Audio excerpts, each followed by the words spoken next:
Que la lumière luise dans nos vies pour ces beaux jours que le Seigneur nous accorde.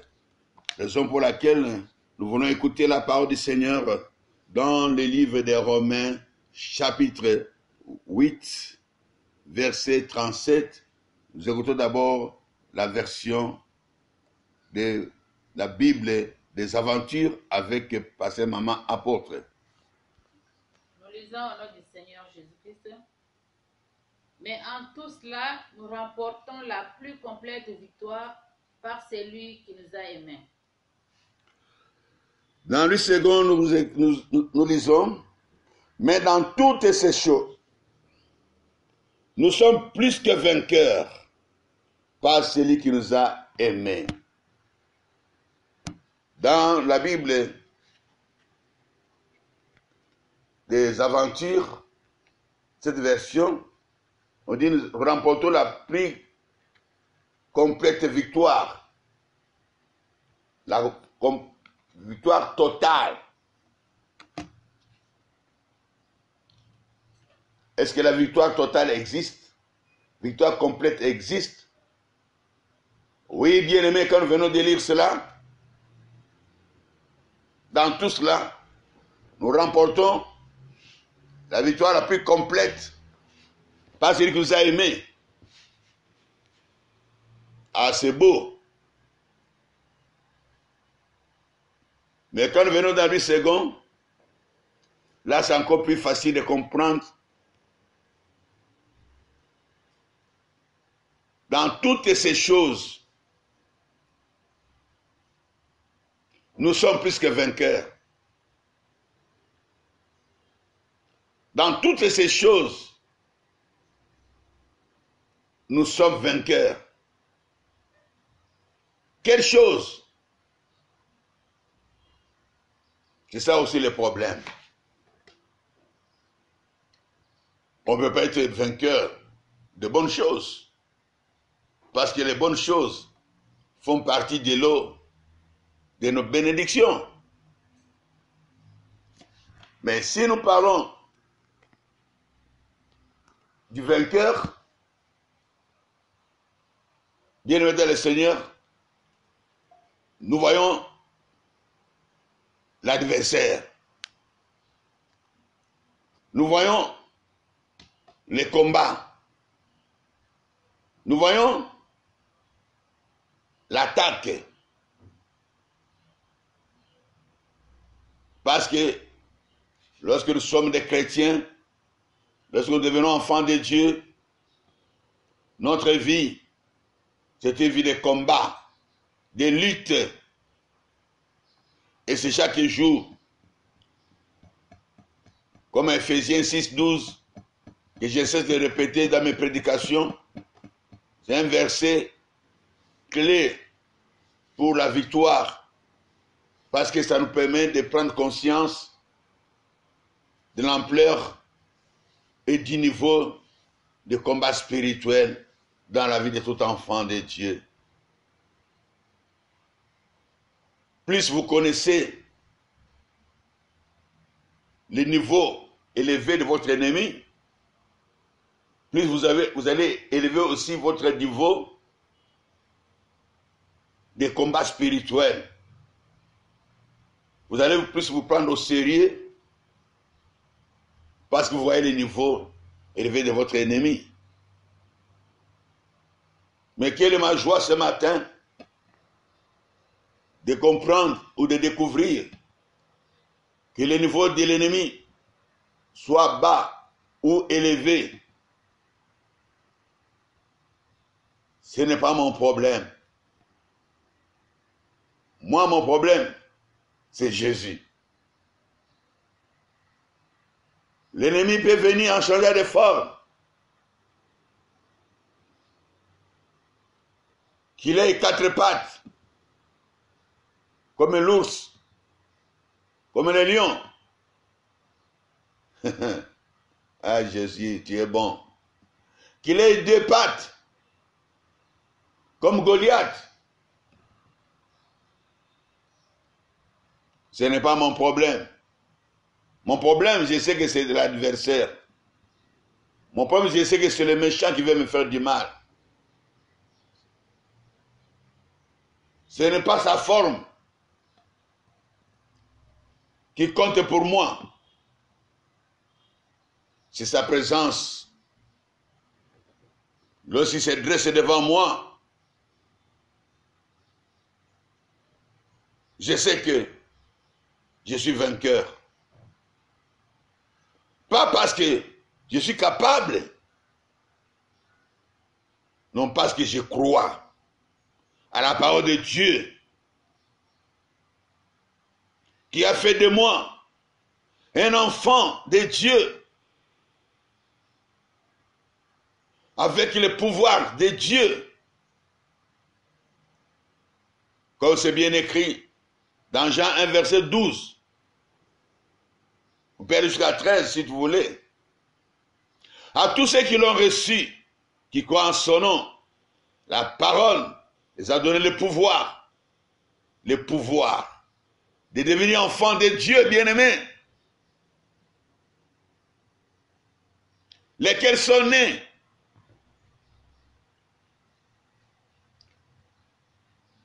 ce n'est pas ma taille qui compte dans le combat spirituel. Ce n'est pas ma taille qui compte.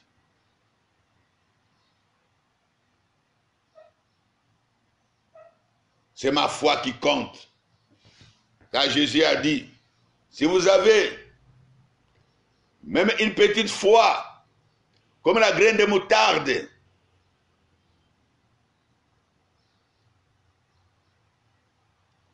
vous direz, vous déclarerez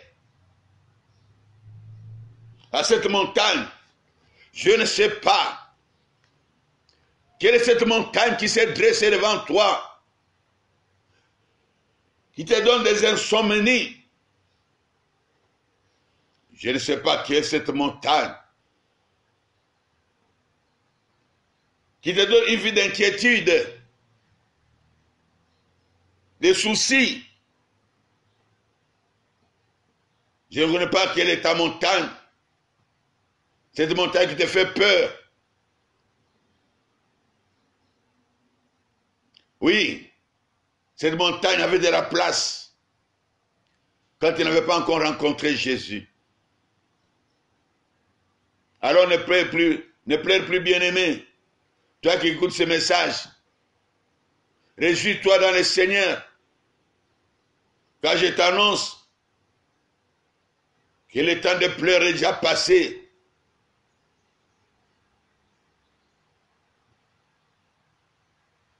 Le temps de crainte est déjà passé.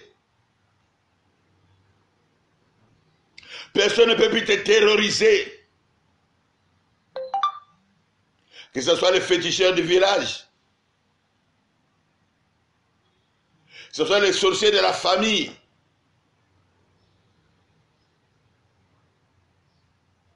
que ce soit les preuves de l'échec qui se présentent devant toi.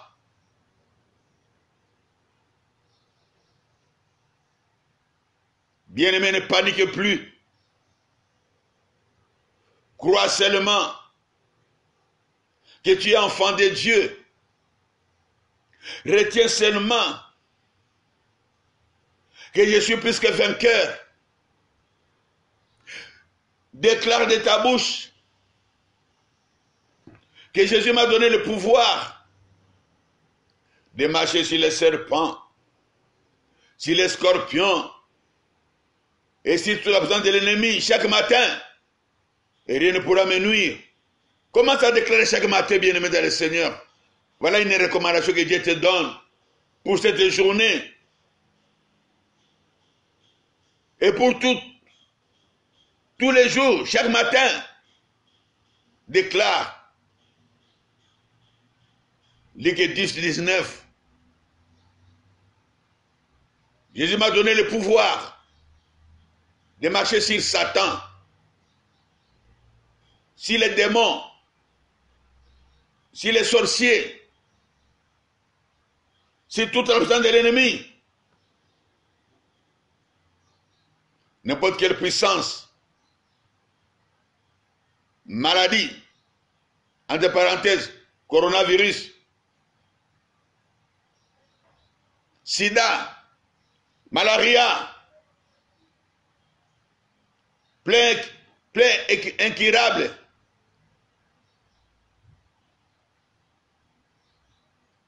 Maux de ventre,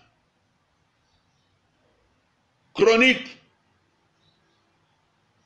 Je ne sais pas quelle situation, quelle puissance de l'ennemi qui devait trembler. L'échec, le chômage, la sérénité, le blocage financier. Ah non, bien-aimé. La Bible déclare, voici les signes qui accompagneront ceux qui auront cru à mon nom. Ils bouteront dehors tout ennemi des ténèbres. Quand je parle d'Éphésiens 6, 12, nous luttons contre les dominations, les principautés, les autorités, les princes de ce monde des ténèbres, les esprits méchants dans les lieux célestes. Je ne sais pas le niveau de ton combat. Le niveau de ton combat, ce n'est pas par rapport à l'adversaire. Le niveau de ton combat, c'est par rapport à ta foi. C'est tout ça, bien-aimé. C'est par rapport à ta propre foi. C'est pourquoi je lui dis, si tu crois, tu verras le bonheur. Tu verras la réponse. Tu verras la solution, si tu crois. Ce n'est pas puisque Lazare est mort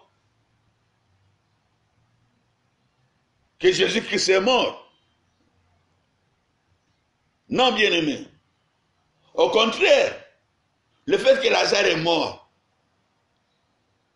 c'est ce qui me pousse à voir plus de foi. Parce que Jésus va encore faire des choses de grandes. Hier, c'est la femme dont le sang coulait pendant 12 ans,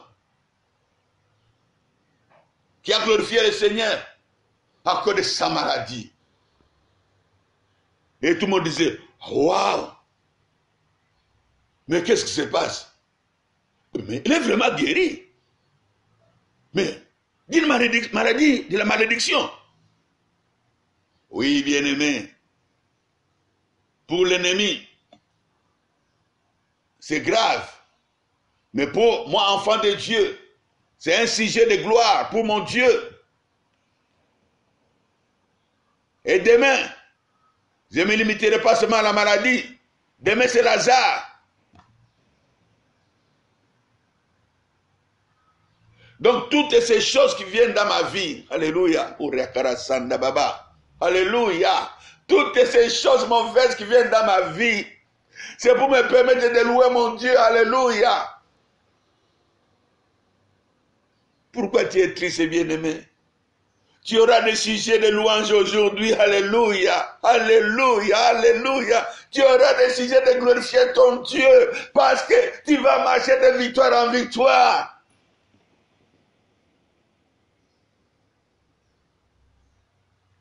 S'il n'y a pas de victoire, il n'y a pas de louange.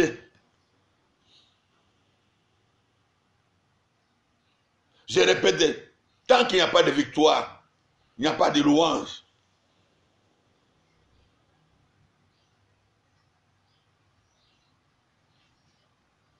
Dans le cas de l'ennemi, c'est la débandade. Dans le cas des enfants de Dieu, ce sont des cris de joie, comme c'était sur les champs de bataille, entre David et Goliath.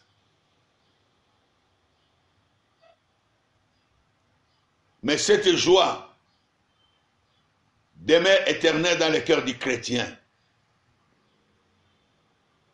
Lorsque tu vois une première victoire dans ta vie, c'est un signe qui ne trompe pas que tu vaincras toujours, alors toujours. Quand David a vaincu l'animal à quatre pattes, c'est-à-dire le lion, l'ours, il a vaincu cet animal à deux pattes, donc plus grand, élevé que ceux de quatre pattes. Quatre pattes sont courbées. Deux pattes n'est pas courbées. C'est la forme qui a changé tout simplement.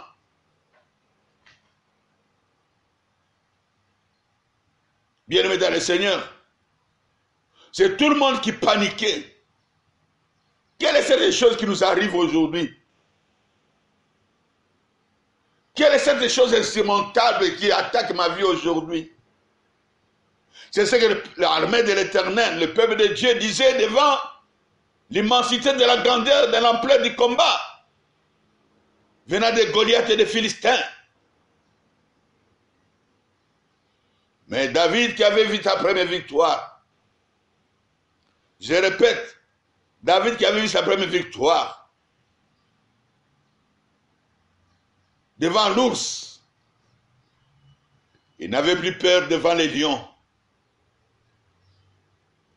Parce que mon Dieu m'a donné la victoire sur l'ours. Pourquoi pas sur les lions? Oh bien-aimé dans le Seigneur. Et c'est comme ça qu'il a dit devant les rois Saoul. Il a dit, oh mon roi, ne crains plus rien du tout. Réjouissez-vous avant de voir la victoire. Parce que la victoire nous a été acquise, nous a été donnée gratuitement. Lorsqu'il a dit tout est accompli, bien-aimé dans le Seigneur, tu es aussi concerné par cette victoire ce matin pour toujours. Jésus a dit tout est accompli. La victoire est complète. Il n'y a plus de défaite. Il n'y a plus d'échec. Il n'y a que le temps de Dieu, bien-aimé, toi qui pries. Il n'y a que le temps de Dieu. Je répète, il n'y a que le temps de Dieu. C'est le temps meilleur pour toi, pour ton avenir. Un chrétien n'échoue pas. Parce que la Bible est claire. Dans Marc 11, 24. Tout ce que vous demanderez en priant, croyez que vous l'avez reçu. Et vous le verrez s'accomplir.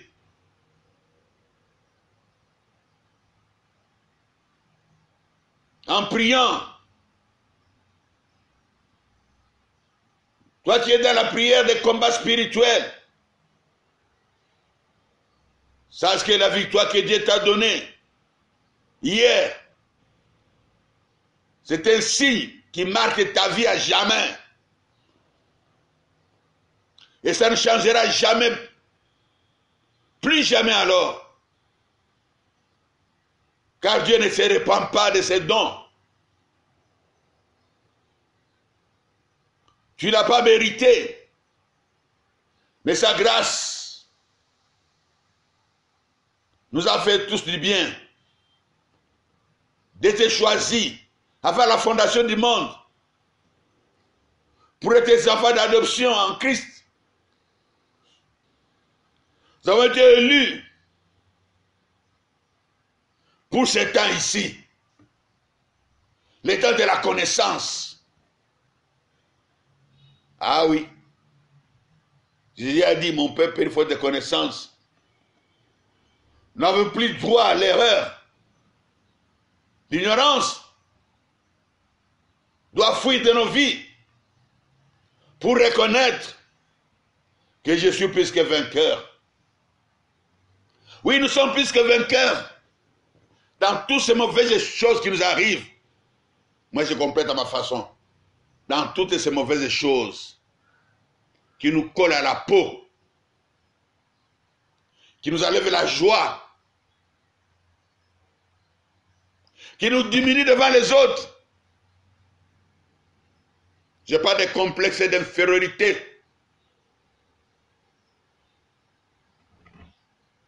Toutes ces choses qui nous font échouer devant l'Éternel. Je n'ai pas de l'orgueil.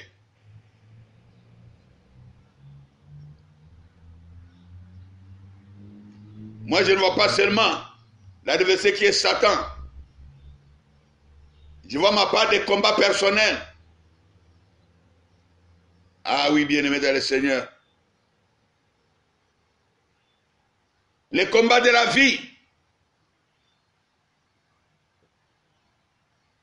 C'est le combat de tous les jours.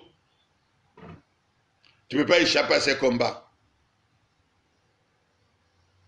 Tous les jours, il y rôde comme un lion rugissant, cherchant à qui vaincre. Il cherche qui vaincre, qui dévorer, qui piller, qui faire pleurer, qui faire reculer, qui faire douter. Il cherche, l'adversaire cherche. Mais toi qui as la connaissance, tu te réjouis déjà. Avant de combattre Goliath, David était dans la joie, il dit, ne vous réjouissez-vous, roi, peuple de Dieu. Car Dieu a dit à Moïse, dites à mon peuple que les Égyptiens que vous voyez aujourd'hui, vous ne les verrez plus jamais. Je te dis, mon frère, ma soeur, ta situation qui t'a fait douter, cette situation malheureuse, qui était tout content que tout allait bien se passer, mais à cause du coronavirus, tout est bloqué. Non, bien-aimé, prépare-toi à glorifier le Seigneur. Coronavirus n'a pas bloqué ton dossier, ni ta situation. Coronavirus est venu pour que tu puisses avoir l'occasion de glorifier ton Dieu. Après coronavirus, c'est la joie, c'est le bonheur, c'est le cri de joie. Tu ne verras plus le malheur devant toi. Parce que la réponse que Dieu va te donner, l'ouverture que Dieu va t'accorder, te mettra, bien-aimé, à la tête. Tu vas quitter le niveau bas que tu as. Et tu comprendras que le coronavirus n'était qu'un sujet, un moyen de glorifier l'Éternel. Une circonstance que Dieu a envoyée, pas pour te bloquer. C'est pour que tu pries. Alléluia. Pour que tu pries. Tu te rapproches encore plus de ton Dieu. Parce que le bonheur que Dieu va t'accorder, si tu n'es pas avec ton Dieu, tu vas le perdre. C'est au nom de l'Éternel que tu es vainqueur. Tu es la photocopie de David. Tu es la photocopie de Jésus-Christ. C'est au nom de l'Éternel. Jésus a dit, c'est au nom de mon Père que j'ai fait toutes choses, afin que le Père soit glorifié. Ne t'en fais pas pour le problème qui est arrivé. Vois seulement ça du côté de Jésus-Christ. Ne le vois pas du côté du monde, ni des ténèbres. Regarde en Christ. Comment peux-tu être vainqueur s'il n'y a pas de combat? Comment peux-tu louer le Seigneur de gloire s'il n'y a pas la victoire?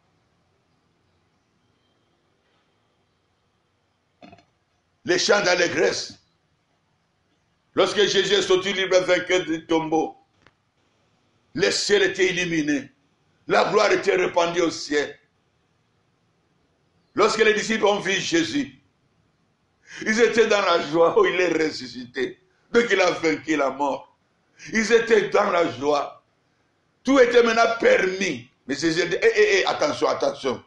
Restez encore en place. Attendez. Je m'en vais d'abord vers le Père. Que mon Père envoie ce qu'il a promis. Parce que maintenant, il n'y a plus de problème. Ce monde ne peut plus vous vaincre. Parce que moi, j'ai vaincu le monde.